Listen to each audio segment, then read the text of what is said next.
नमस्कार प्यारे भाइयों और बहनों, आप सभी का पॉजिटिव टॉक्स अनलिमिटेड चैनल पर स्वागत है। दोस्तों, आज के इस लाइफ चेंजिंग वीडियो को अंत तक जरूर देखें, क्योंकि दोस्तों अगर आप इस वीडियो को अंत तक देखते हैं तो आपको जानने को मिलेगा कि सत्य और साहस की हमेशा विजय होती है। तो चलिए कहानी को शुरू करते हैं। भगवान बुद्ध के समय में कौशल राज्य में उंगलीमाल नाम का एक डाकू रहता था, जिसने सैकड़ों लोगों का खून किया था। उसने जितने लोगों की हत्या की थी, उन सभी की उंगलियां काटकर उसे अपनी माला में पिरोकर पहन लेता था। इसलिए उसका नाम उंगलीमाल पड़ गया। वह बड़ा ही निर्दयी और क्रूर था। जंगल में जिस ओर इसका इलाका था, लोग उस तरफ जाने से भी डरते थे। राजा ने उसे पकड़ने के लिए कई बार अपनी सेना भेजी, मगर सभी असफल रहे। बुद्ध ने अपने ज्ञान से यह अनुभव किया कि उंगलीमाल के मन में कहीं दया व करुणा की भावना सोई हुई है, बस उसे जगाने की आवश्यकता है। यह सोच बुद्ध उस ओर चल दिए। जंगल में जिस ओर उंगलीमाल रहता था, लोगों ने बुद्ध को उस ओर जाने से बहुत मना किया, मगर वे नहीं रुके। उंगलीमाल बुद्ध को अपनी ओर आता देख अपनी तलवार लेकर दौड़ा, मगर बुद्ध अपनी स्वाभाविक गति से चलते रहे।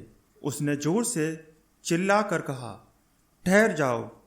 बुद्ध रुक गए। जब उंगलीमाल बुद्ध के पास आया तो उन्होंने कहा, मैं तो ठहर गया, मगर तू कब ठहरेगा?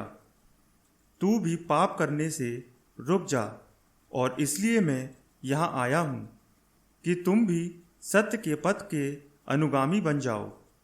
तेरे अंदर पुण्य मरा नहीं है। यदि तू इसे अवसर देगा तो तुम्हारी काया पलट जाएगी। भगवान बुद्ध ने उंगलीमाल से कहा कि तुम पेड़ की डाली तोड़कर लाओ। उंगलीमाल ने पेड़ की टहनी को तोड़कर बुद्ध के सामने लाया। बुद्ध ने उससे कहा कि अब इसे जोड़ो। उंगलीमाल बोला, यह कैसे संभव है? यह मैं नहीं कर सकता। बुद्ध ने उंगलीमाल से कहा कि जब तुम किसी चीज़ को जोड़ नहीं सकते, उसे तुम्हें तोड़ने का भी अधिकार नहीं है। बुद्ध की इस बात में बहुत तेज था। यह सुनकर उंगलीमाल के रोंगटे खड़े हो गए। उस पर बुद्ध के वचनों का बहुत ही अच्छा प्रभाव पड़ा। वह शीतल हो गया। वह भगवान बुद्ध के चरणों में गिरकर माफ़ी की गुहार करने लगा। पहली बार किसी ने उससे इतने प्रेम भाव से बात की थी। उंगलीमाल ने कहा, मुझे माफ़ कर अपना अनुयायी बना लीजिए। मैं इस अनुशासन को स्वीकार करने को तैयार हूँ। उसने उंगलियों की माला उतार कर फेंक दी और बुद्ध के चरणों में गिर पड़ा।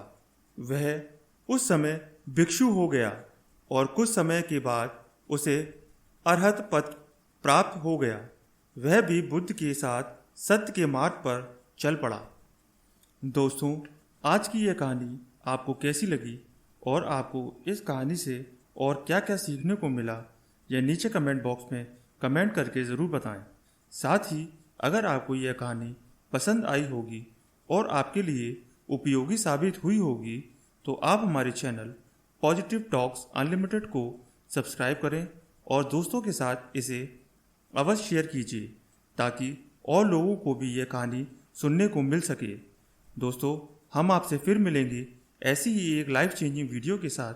तब तक के लिए आप जहाँ भी रहिए, खुश रहिए और खुशियाँ बांटते रहिए। आपका बहुमूल्य समय देने के लिए दिल से धन्यवाद।